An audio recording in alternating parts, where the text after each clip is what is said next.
Bonjour, je suis Bernard Andrès, votre agent de voyage littéraire. De la Nouvelle-France à nos jours, la littérature québécoise est fille du voyage et des récits qu'en firent les premiers occupants, les explorateurs, les coureurs de bois et de paysages. Un monde nouveau pour ces derniers, mais qui ne l'était guère pour les nations du nord de l'Amérique qui l'habitaient, ce monde, et de bien longue date. Raconter cette nouveauté toute relative, narrer cette rencontre avec l'autre et avec soi-même, se découvrir autre soi-même est ce qui fonde les premiers textes du corpus québécois, comme les plus récentes tentatives narratives et les plus récentes explorations textuelles et hypertextuelles.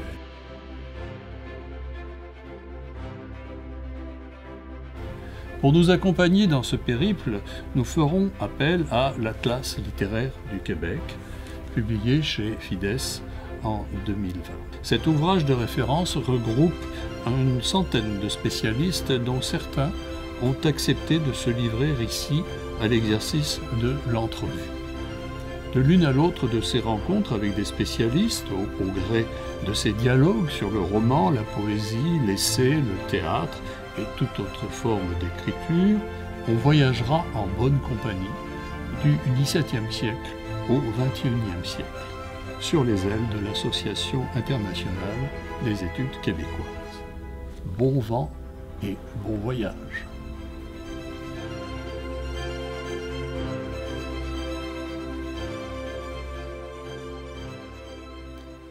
Je vous invite aujourd'hui à un nouveau voyage vers des formes d'écriture longtemps considérées comme marginales par rapport à la grande littérature, aux œuvres et aux auteurs consacrés. Si la littérature est ce qui s'enseigne, disait Roland Barthes, il a fallu longtemps attendre avant que des programmes d'études littéraires abordent la littérature populaire, et notamment le roman policier. Longtemps également avant que des collections s'y consacrent en exclusivité, longtemps avant que des éditeurs et des auteurs en vivent décemment au Québec comme ailleurs. Pourtant, ces genres mineurs, aux yeux de l'institution littéraire, avaient trouvé leur public dès le tournant du XXe siècle. Je cite l'Atlas littéraire du Québec. Déjà, au début du XXe, il s'agissait du genre le plus populaire à l'échelle mondiale, avec des ventes spectaculaires. 1/3 des romans vendus en librairie sont des polars. Ce n'est qu'au cours des 20 dernières années que le roman policier s'est vraiment popularisé au Québec, avec l'apparition annuelle de près d'une centaine de titres. Fin de citation. Alors, pour nous accompagner dans ce nouveau voyage au cœur du polar québécois, j'ai le plaisir de recevoir la référence du genre, Norbert Spener. Bonjour Norbert. Bonjour. Très heureux de vous retrouver dans le sein des saints, naturellement, dans votre bureau, et merci mon antre de nous accueillir. Diplômé en art de l'Université de Montréal, M. Spener vit au Québec depuis plus de 50 ans. Il a enseigné la littérature populaire à des générations d'étudiants au collège Édouard-Montpetit de Longueuil. Ex-critique de romans policiers au quotidien La Presse, chroniqueur polar à Radio-Canada, il collabore aussi au journal Le Placoteux, aux revues Solaris, Les Libraires et au site web de la revue Alibi. Norbert est aussi conférencier et éditeur du bulletin Biblio Marginal. Sa page Facebook est consacrée au polar et aux autres littératures populaires. Notre spécialiste couvre en fait toutes les littératures de genre, notamment la science-fiction, le fantastique, le roman policier et le western. Il est à l'origine de la revue Requiem qui deviendra Solaris en 1979, revue qu'il dirigea ensuite.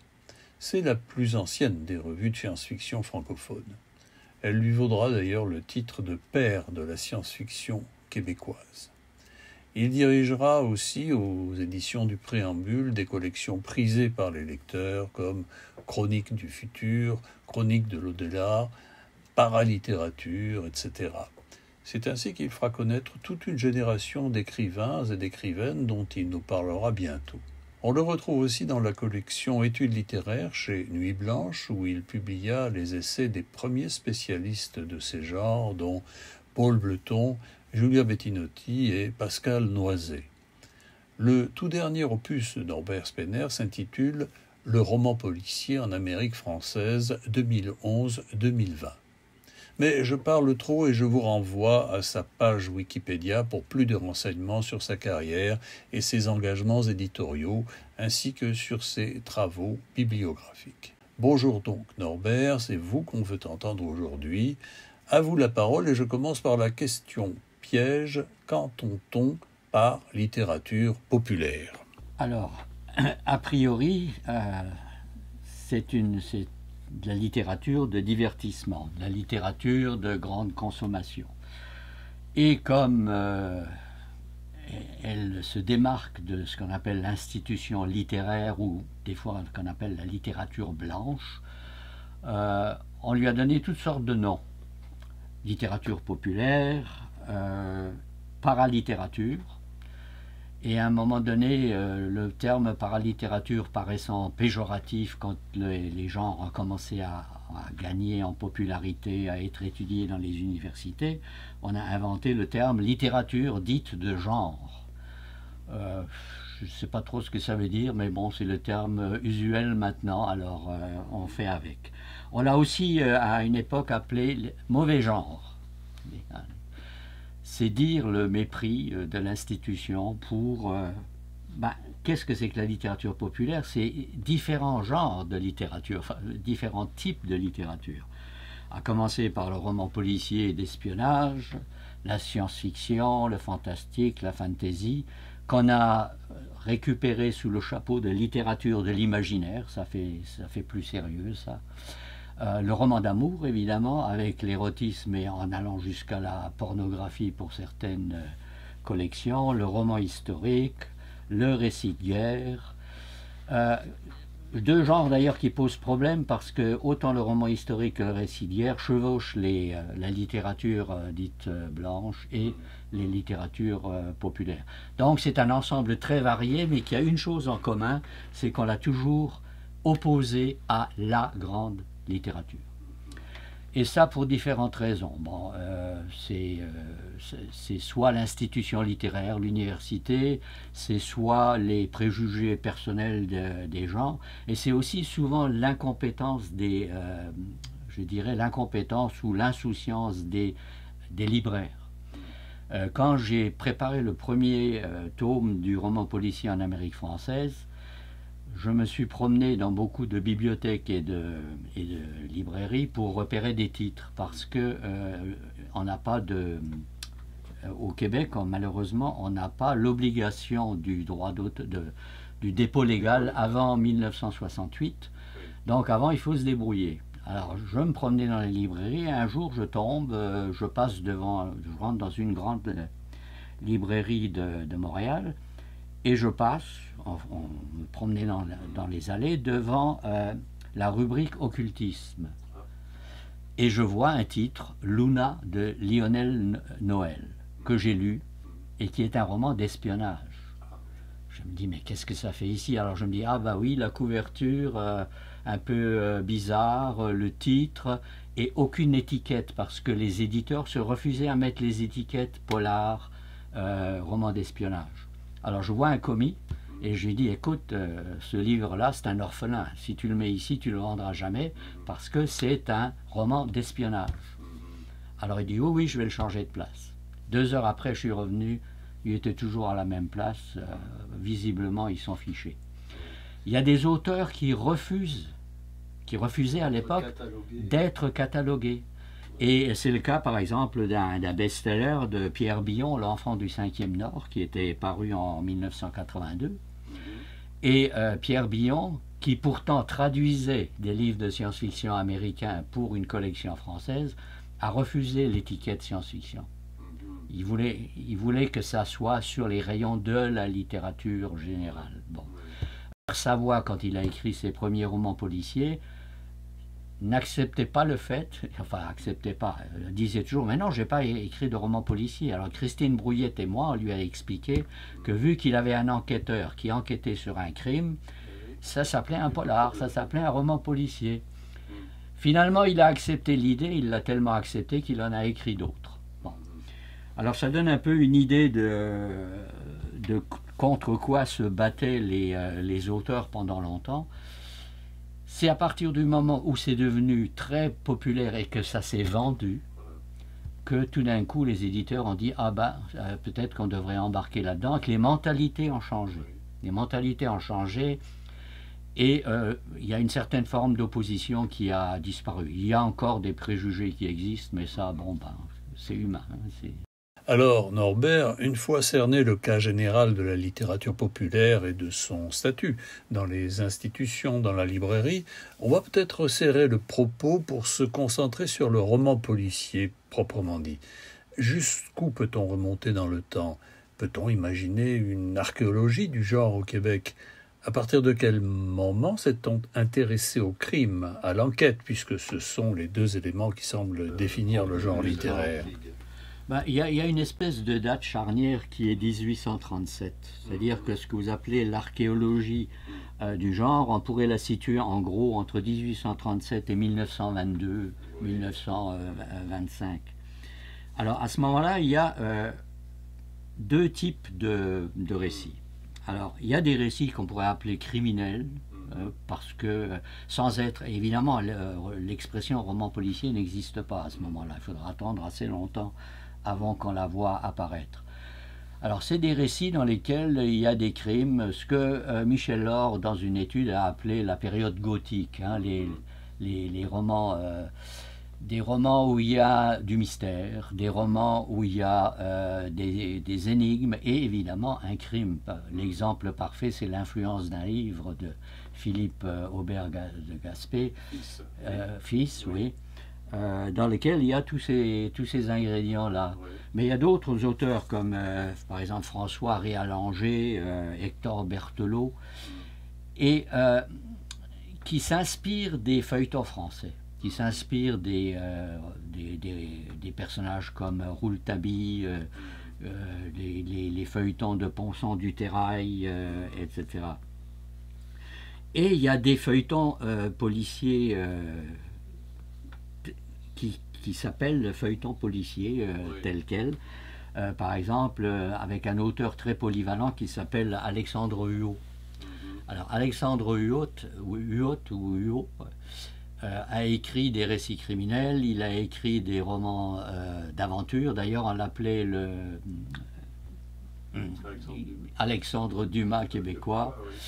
Il y a Madame Lacerte, Hubalt Paquin, enfin, il y a tous ces gens, mais qui sont publiés non pas sous forme de livres, mais dans les journaux, dans toute une gamme sous forme de feuilletons de l'époque. Et ce qui fait que c'est un vaste domaine qui est encore inexploré. On connaît certains titres, il y a des études qui ont paru sur certains auteurs comme Philippe Aubert de Gaspé, mais ça reste vraiment à découvrir. Et là, il y a le problème justement de ces choses qui ne sont pas répertoriées. Et puis Robert, peut-on revenir rapidement sur Philippe Aubert de Gaspé fils et son roman Le chercheur de trésors ou l'influence d'un livre en 1837, une période mouvementée de l'histoire canadienne. Si je me rappelle bien, ce roman repose sur un cas réel, sur une chronique judiciaire. Il y a une histoire de meurtre dans le roman, oui, qui est basée sur un fait réel, effectivement, sur un fait divers. Oui. Et souvent, les récits de l'époque, comme par exemple Cambrai et ses complices, c'est basé sur une histoire criminelle célèbre à Québec, à Cap-Rouge, oui, où il y avait une bande qui sévissait, qui a commencé par des cambriolages, oui, et ça a fini par des meurtres. Oui. Et la bande à Cambrai a été arrêtée et ils ont échappé à la pendaison parce qu'on les a envoyés en Australie. Oui. Comme beaucoup d'autres à l'époque. Oui.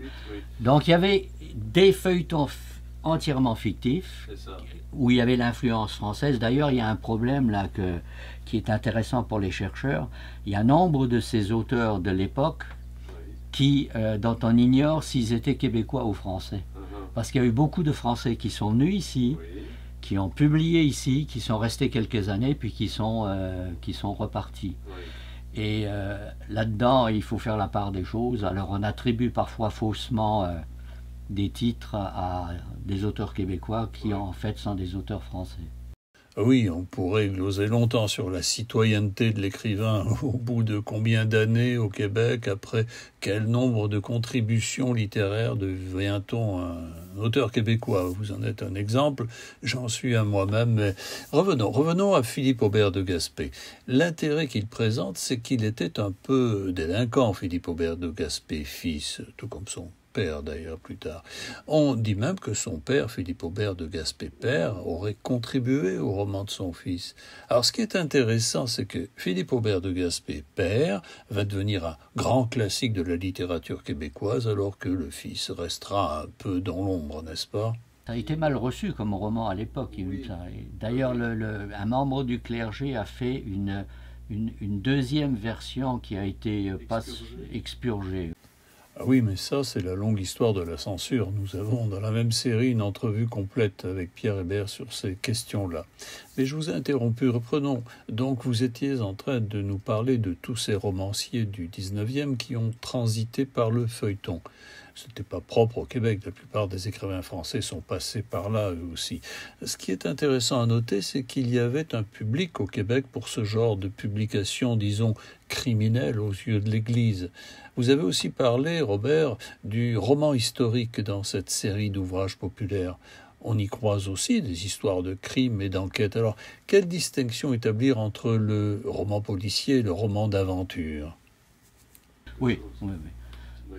Le roman d'aventure joue beaucoup avec l'exotisme. Il peut y avoir, évidemment, dans un roman d'aventure, il peut y avoir des meurtres, il peut y avoir toutes sortes de problèmes de ce genre, mais c'est vraiment un genre à part. C'est vraiment un genre. D'ailleurs, il y a un excellent ouvrage de Nathalie Ducharme. Oui, j'avais dirigé sa thèse justement, et en 2019, elle en a tiré ce livre sur le roman d'aventure au Québec. Nathalie Ducharme a beaucoup travaillé sur les journaux puisque la plupart de ses romans étaient d'abord parus en feuilleton. Vous avez parlé donc de ce relais journalistique. Quels sont les journaux à l'époque qui ont assuré ce relais? Bon, il y a la Vie illustrée, il y a la Vie populaire, le Canard, le Moniteur canadien, enfin il y en a toute une longue série. Et le Canard est un hebdomadaire satirique qui a eu une longue vie et qui a publié non seulement des caricatures, mais aussi des récits de cette nature. Alors quel serait le premier détective de l'histoire du polar québécois? Pouvez-vous nous en parler, Norbert? Alors c'est sous la plume d'Alexandre Huot qui publie Le Trésor de Bigot. Alors on parle de romans policiers, mais en fait ce sont des fascicules d'une 60aine de pages. Ça prend la forme de fascicules. De cette nature, de cette largeur Oui, de ce format-là, à peu près. Ça c'est le format de base. Là, on reviendra quand on parlera du western. Oui. Et son personnage principal s'appelle Jules Laroche. Alors c'est Jules Laroche qui serait le premier détective du polar québécois. Alors Jules Laroche, c'est pas un policier, c'est un millionnaire désœuvré qui s'intéresse à un moment donné à la recherche d'un trésor. Il a affaire à des malfaiteurs. Enfin bref, c'est le feuilleton de l'époque, quoi. Alexandre Huot est intéressant parce que ça va être un des auteurs phares d'un éditeur qui a joué un rôle important dans la diffusion du polar québécois, pas seulement du polar parce qu'il a fait d'autres choses. C'est Édouard Garand. C'est la maison Édouard Garand qui s'est spécialisée dans les littératures populaires et qui a lancé de nombreuses collections dans le roman canadien. Et dans cette collection, il va publier des auteurs comme Jules Larivière, comme Hubal de Paquin, comme J.R. Caron. Et là, ça commence vraiment à ressembler à du roman policier. On est dans les années... Dans les années 30, là, 20, 30, jusque dans les années 40. Okay. Et c'est Garand, d'une certaine façon, qui va lancer la mode des fascicules, parce que lui, comme j'ai dit tantôt, là, il publie des romans, mais des romans sous cette forme fasciculaire, mais alors que le fascicule, il y aura 32 pages, les romans, eux, en ont 60 ou parfois un peu plus. Là. Et la revue Roman Détective aussi, c'était quelque chose de très populaire, n'est-ce pas, Robert? Oui, parce qu'elle tirait il paraît qu'elle tirait à 25 000 exemplaires. Alors c'est énorme. Par contre, dans cette revue-là, il publiait surtout des traductions anglo-américaines qu'il allait chercher dans les pulps de l'époque. Alors, ce qui est intéressant avec Garand, et c'est là où on revient à la division entre l'établissement littéraire et la littérature populaire, c'est qu'il s'est fait littéralement cracher dessus. Il y a un critique qui a écrit ça, c'est un critique français, de langue française, Louis Carrier, mais qui écrivait en anglais, qui a traité ses livres de trash. Et il y a des auteurs qui ont publié chez Garand qui, du coup, sous les coups de massue de la critique et du clergé aussi, qui voyaient ça d'un très mauvais œil, pour cause d'immoralité, soi-disant, parce qu'il y avait des romans d'amour là-dedans, avec des allusions sexuelles, attention. Alors, il y a un auteur, par exemple, qui s'appelait Henri Daiglin, qui a écrit dans cette collection-là, il n'a pas écrit des polars, lui, là, mais qui s'est demandé à un moment donné si il faisait bien, parce que ses amis lui reprochaient de se dévoyer en quelque sorte dans une maison qui n'était pas très respectable. Or, c'est dommage parce que Édouard Garand est vraiment je dirais le moteur qui a lancé la littérature populaire au Québec. C'est lui qui a initié la mode des fascicules. Et cette mode des fascicules, elle a explosé. C'est absolument phénoménal. Alors, quel est le nouveau phénomène éditorial qui apparaît durant la Seconde Guerre mondiale? Alors, c'est ça. C'est vraiment les fascicules. Et ça vient, c'est inspiré, ça c'est tiré des pulps américains. Les pulps américains qui sont publiés. Pulps, pourquoi? Parce que c'est du papier à base de pulpe de bois cheap, là, mais donc qui coûtait pas cher. Et les pulps, il y en avait des centaines. Rien que dans le western, il y en avait 200, dans les 200. Alors imaginez quand ça sortait dans les kiosques, c'était bariolé, c'était... Alors il y avait de tout, là, des histoires de pirates, des histoires d'horreur, là. Weird Tales, c'est la revue emblématique du fantastique. Alors, dans les fascicules, il s'est produit la même chose. Hein. J'avais noté quelques statistiques. Il y a un Québécois qui s'appelle François Hébert, chez Gide, qui a publié 2 études sur les fascicules. Là. En fait, c'est plus des répertoires que des... et il en a répertorié 11 000.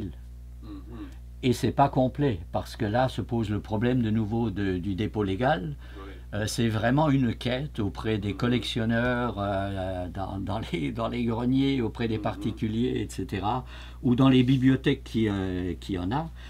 Et il y avait plus de 66 éditeurs québécois qui se sont lancés dans les festivals. D'accord, et en traduction française? Non, français. Non, c'était plus les pulps, là. C'était vraiment ça. Et c'est le seul moment où il y a des westerns qui sont publiés au Québec. Bon, par exemple, ici, j'ai Aventure de Cowboy, qui se passe dans l'Ouest canadien avec le héros qui s'appelle Pete Vercher, qui était très connu.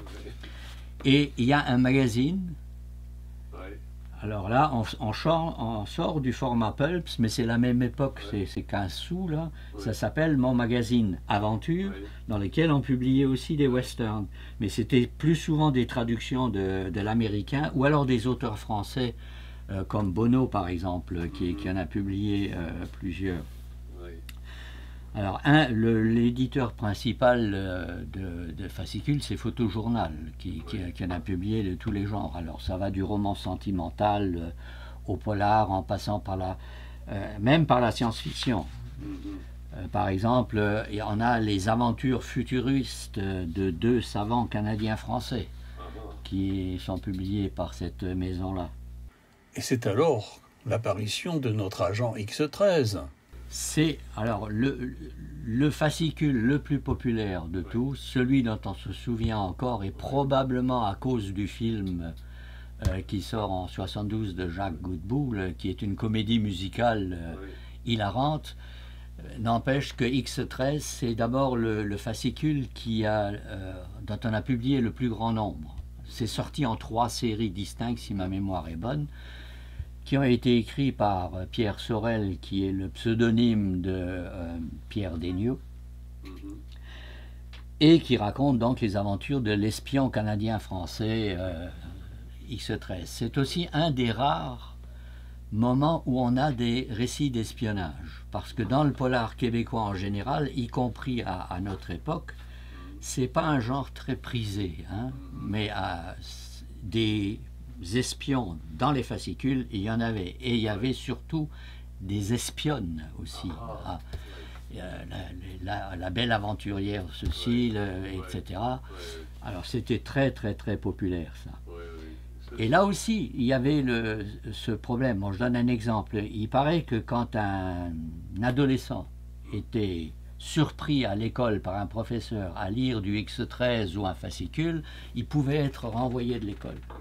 C'était considéré comme immoral, mauvaise lecture.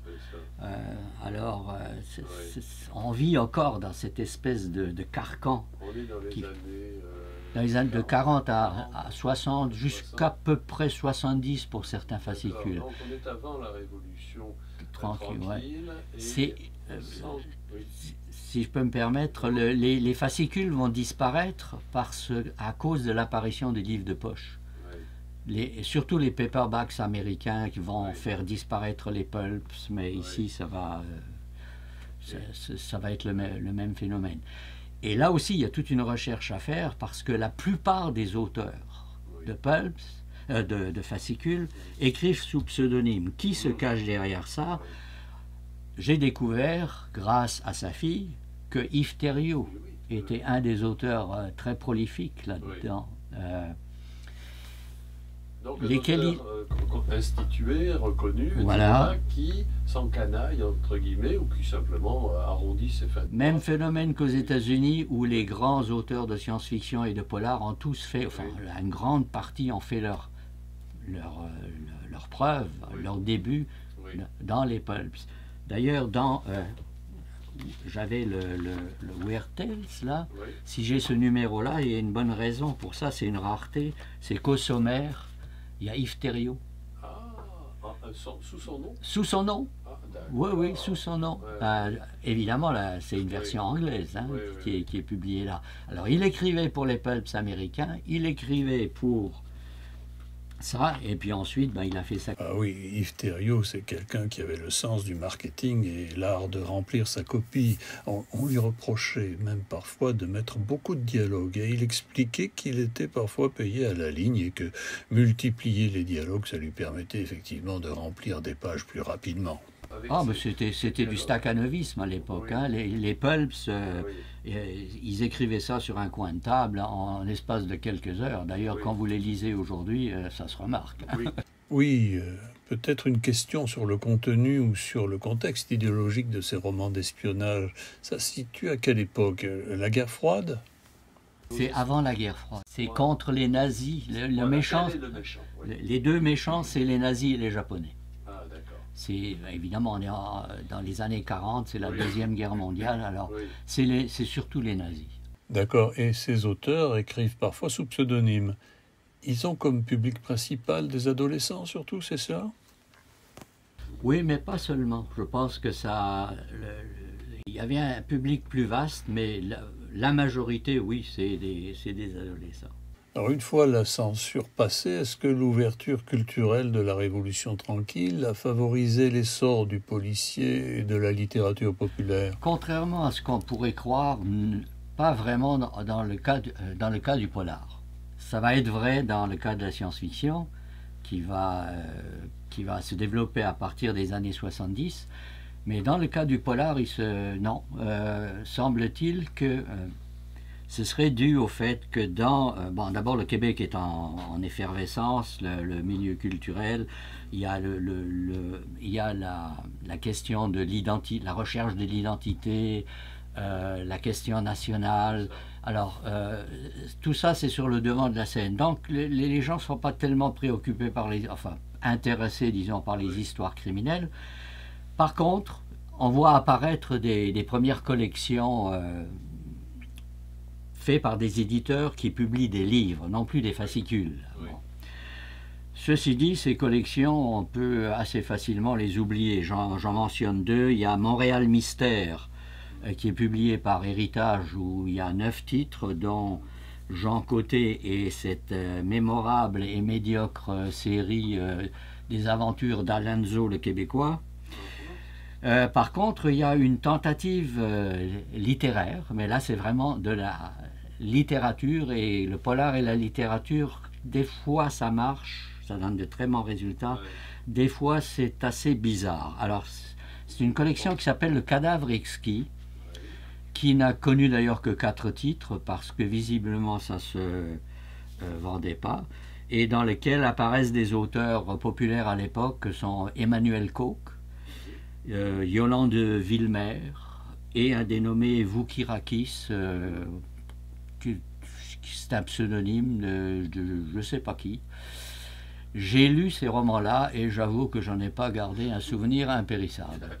Parce qu'il y avait un côté expérimental, ce qui fait que le côté policier n'était pas toujours évident. Là, vous citez parfois ce fameux titre du Foin-Foin à l'abbé oui, James. c'est ça, le chef-d'œuvre impérissable du Foin-Foin à l'abbé James de M. Sam Lafritte. Oui. Et on a eu quelques spécimens à l'époque de ces romans, ce que j'appelle le polar hilar, pour pas dire rigolard, et qui franchement ne mérite que l'oubli, quoi. Oui, il y a eu quand même des collections, dont Montréal Mystère, Le Cadavre Exquis, quelques titres par-ci, par-là, mais peu dignes de rester dans la mémoire, non? On ne peut pas dire que le polar a connu des heures de gloire à ce moment-là. Par contre, du côté de la science-fiction, là, ça a commencé à bouger. Bon, j'aime pas parler de moi, mais j'ai joué un rôle là-dedans. Avec des étudiants d'Édouard Monti, j'ai créé le fanzine Requiem. Et assez étrangement, et pour le meilleur des cas, on a très vite eu des abonnés, on a très vite eu des contacts à l'étranger, et le résultat, par exemple, on a parlé tantôt, il y a des gens, des universitaires comme Elisabeth von Arbour qui se sont joints à nous, qui ont donné une certaine crédibilité à ce fanzine-là. Et ça a été il y a des auteurs qui d'un coup se sont trouvés un débouché. Daniel Cernine, Esther Rochon et d'autres qui ont commencé à écrire là-dedans. Ça a donné l'idée à Elisabeth de faire un premier congrès. Donc il y a tout un milieu qui s'est créé, un milieu effervescent qui a fait qu'on a attiré l'attention, par exemple, des amateurs français et qui se sont déplacés. Au Québec. Une place tournante, presque. Oui, alors on a eu les Jacques Guamard, les Gérard Klein, tous les grands critiques et éditeurs qui se sont déplacés, qui sont venus.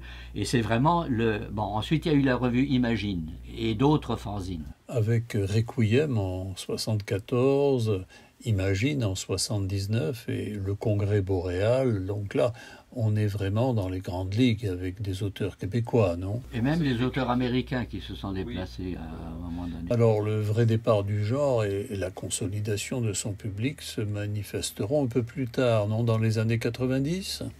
80-90, oui. Par exemple, André Major publie une première anthologie de récits policiers, Fuite et poursuite en 1982. Et c'est dans cette période-là qu'apparaît un des auteurs majeurs du polar québécois, qui est d'ailleurs toujours en activité, qui est Christine Brouillette, qui a publié maintenant quand même 19 aventures de Maud Graham, et qui a publié des hors-séries, et qui est célèbre enfin, comme animatrice à la radio et à la télévision. Et qui reçoit le prix Robert Clich, donc c'est le phénomène aussi de la reconnaissance institutionnelle. C'est ça, Chère voisine, qui lance, qui n'est pas un Maud Graham d'ailleurs, qui est un hors-série. Oui. Et dans la même époque, il y a des auteurs venus de la littérature générale, comme Claude Jasmin, par exemple, qui publie ses aventures, enfin ses enquêtes du détective Asselin. Et c'est aussi, il y a deux choses qui sont intéressantes. C'est des collections spécialisées en livres de poche pour la première fois.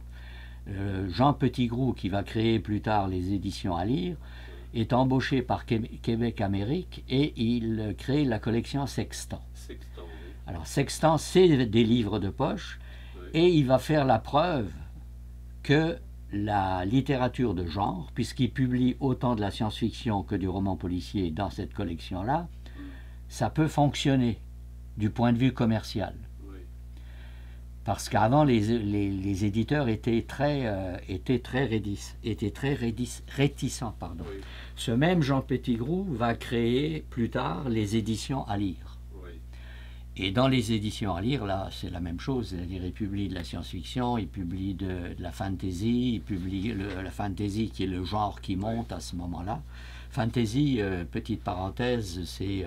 par exemple, ce qu'on appelle la fantaisie épique, c'est Le Seigneur des Anneaux, Tolkien. Ah, voilà. C'est différent du fantastique. Hein. C'est pas des ghost stories, là. C'est pas des. C'est vraiment les royaumes imaginaires avec des dragons, avec cet univers-là. Des auteurs comme c'est Jean-Jacques Pelletier. Jean-Jacques Pelletier, c'est plus l'espionnage. Oui. C'est un des rares auteurs d'espionnage. C'est un des rares auteurs de best-sellers au Québec. Alors lui, il fait des grandes fresques qui sont autant de politique fiction. Il touche un peu à tout, lui. Du vrai roman policier et sa série sur l'Apocalypse, là, qui est vraiment de la politique fiction, du thriller d'espionnage. Et c'est un des premiers à dépasser des ventes phénoménales. Ouais. Ça a atteint les centaines de milliers de titres à la longue. Il y en a un autre maintenant, c'est Patrick Sénécal. Mais Patrick Sénécal, oui. C'est plus dans la branche horreur, quoiqu'il a écrit des polars aussi, lui, plus dans le sous-genre roman noir. Oui. Alors Norbert, où en sommes-nous maintenant depuis les années 2000 ? Ce qui s'est passé, c'est que le polar est devenu il a battu parce que le genre le plus populaire dans la littérature, dans la lit pop, là, sur le plan mondial, c'était le roman sentimental. Les romans harlequins, etc., eux, au point de vue vente, ils ont toujours eu le haut du pavé. Et peu à peu, le polar a grignoté ce marché-là, et il est devenu le genre le plus vendu. Avec des vagues, sur le plan international, par exemple, c'est toute la vague du polar suédois nordique, avec le phénomène Millennium qui a fait que, tout d'un coup, les éditeurs québécois se sont réveillés. Et alors actuellement, pratiquement tous les grands éditeurs québécois, Le Méac, Boréal, Québec-Amérique, Druide, etc., chacun publie des polars. Ouais. Il y a eu plusieurs collections, même dans les petites, dans les petites maisons.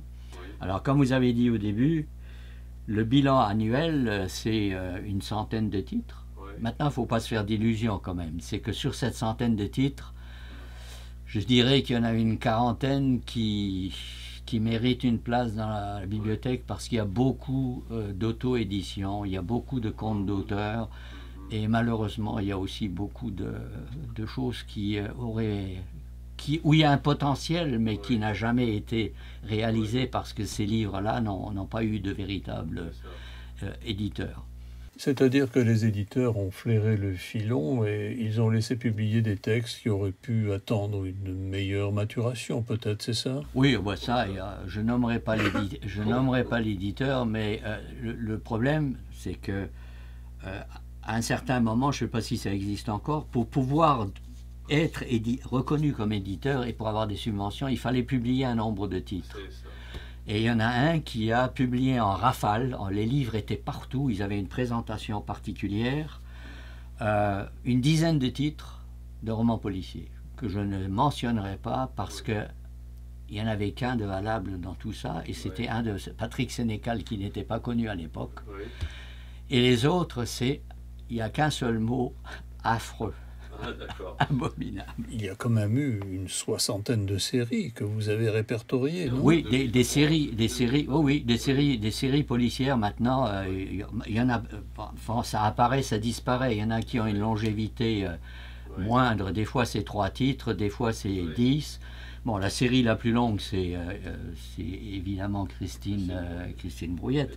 Mais enfin, il y a 7 facteurs qui ont fait que maintenant le genre est établi et qu'il y a même, on pourrait dire, un milieu polar. Bon. Et des galas aussi. Oui, des galas. Alors, prolifération des collections et des séries. Oui. Organisation des galas, par exemple Saint-Pacôme, les Printemps meurtriers de Knowlton, et avec ces galas, des prix littéraires. Voilà.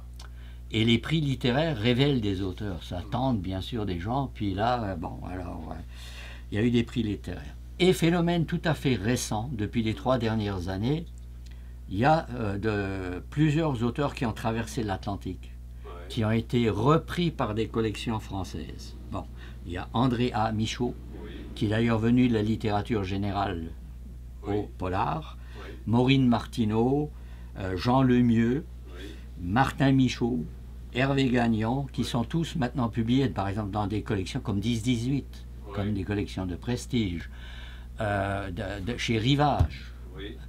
Par exemple, Andrea Michaud, avec son roman Bondrée, a raflé tous les prix chez Rivage.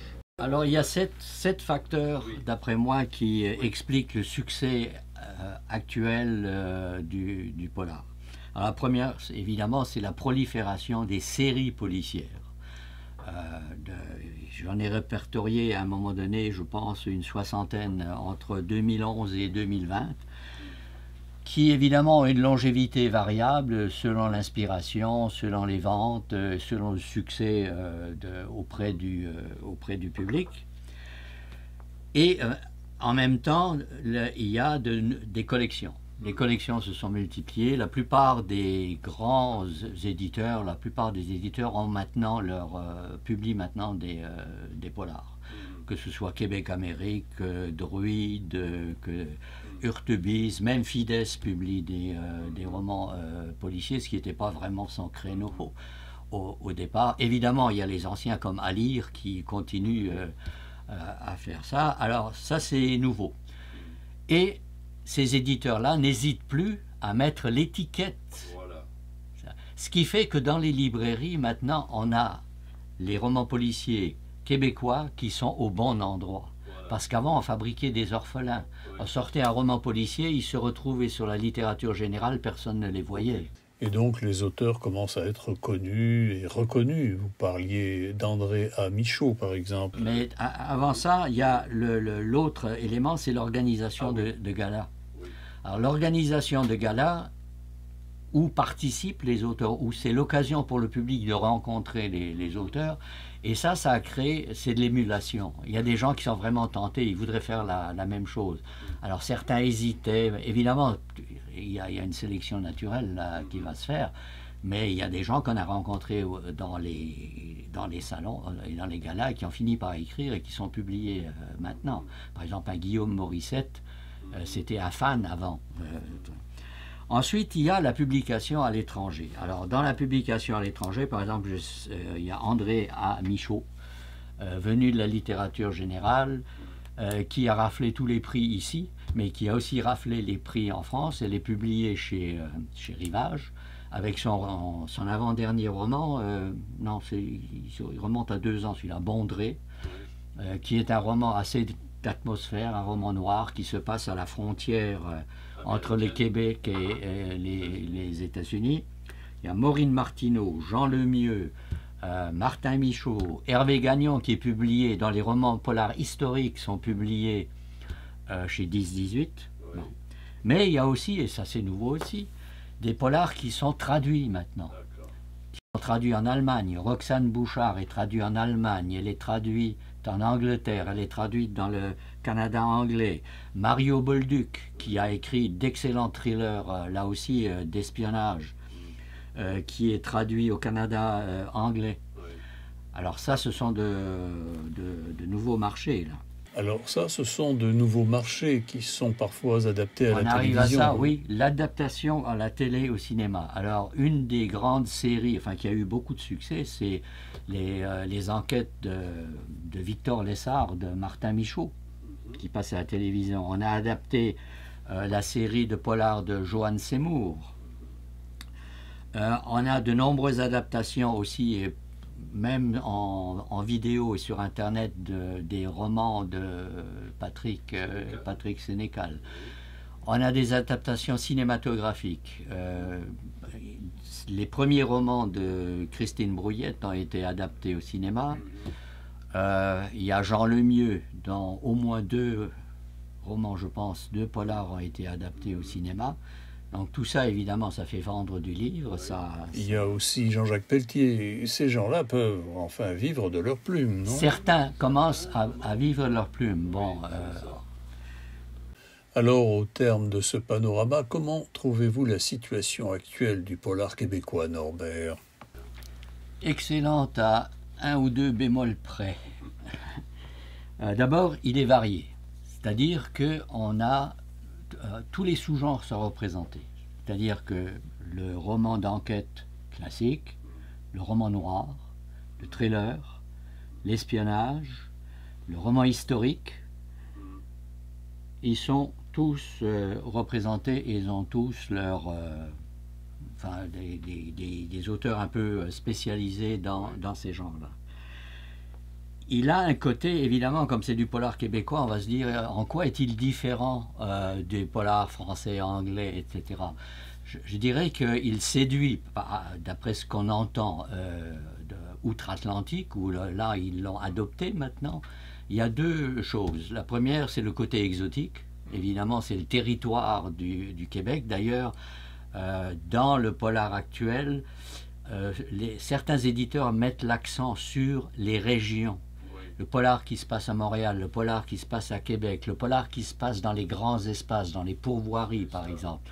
Il y a une collection par exemple chez Héliotrope, la collection Héliotrope Noir, où c'est une exigence de départ. Il faut que l'intrigue se passe dans un endroit particulier avec un problème particulier. Bon.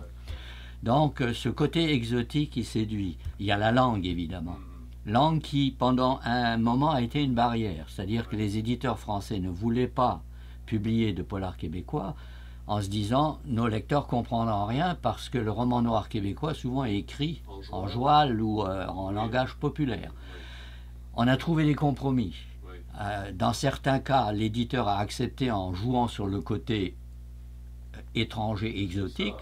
Dans d'autres cas, en modifiant légèrement certains termes ou en mettant des notes de bas de page, on a résolu ce problème. Donc, mais c'est une des particularités du polar québécois. Et il est populaire. C'est-à-dire que, moi je m'en suis rendu compte que quand j'étais à la presse, j'ai été critique de polar pendant 16 ans à la presse, et quand je mettais une bonne note à un polar, je notais, comme ils le font dans la presse, de 1 à 5.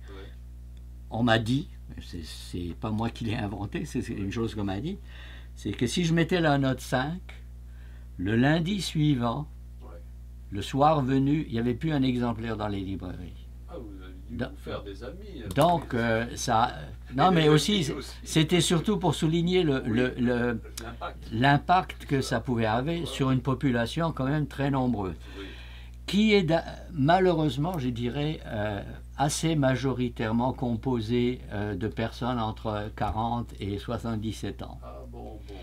Les jeunes préférant nettement l'horreur, qui est le grand truc qui monte un peu partout, à mon grand désarroi, et la fantasy. Bon, ça, c'est les genres que les jeunes préfèrent. Ça ne veut pas dire qu'il n'y a pas de jeunes qui lisent pas de polar, mais ils sont loin d'être majoritaires.